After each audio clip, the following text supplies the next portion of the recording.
Експроприација. Ова ќе биде најголемиот проблем со кој ќе се соочува изведувачот Rapid Build, кој е избран и со кој се потпиша договор за да го реализира гасното поврзување со Грција. Според информациите, најголем дел од овој процес е завршен, но имало и спорни делови каде се уште се преговара околу средствата кои треба да им се платат на оние чии имоти треба да поминуваат трасата. Ако не се испочитува договореното, Номагас ќе треба да плаќа пенали кон банките од каде е подигнат кредитот за овој проект, а финансиски импликации ќе има и за изведувачот, односно и за кумановската фирма Rapid Build, која има доставено банкарска гаранција од околу 6 милиони евра. Единствен ризик ја што го гледам како изведувач е доколку остане некој дел од трасата незавршена експроприација.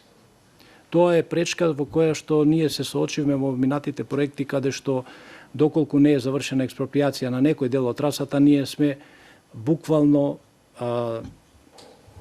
во неможност да работиме, да направиме било што.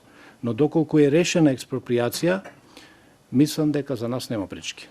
Гасното поврзување чини 60 милиони евра, пари кои Номагас треба да му ги плати на Rapid Build.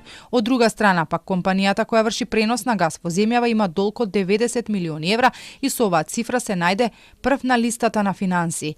Првиот човек на Номагас тврди дека станува збор за наследен долг од пред неколку години и дека наскоро ќе биде исчистен. Долгот е од 2015 кога е граден првиот или интерконект лот 1, ние го наследивме истиот.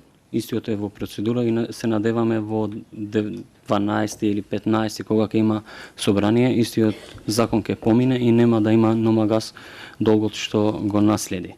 Не е од париве за интерконектор. Кумановски Rapid Build сега има рок од 30 дена да се подготви да почне со градба. Тие на повикот за избор на изведувач дале најниска цена. Велат дека можеле да дадат ваква сума затоа што имало поевтинување кај металите.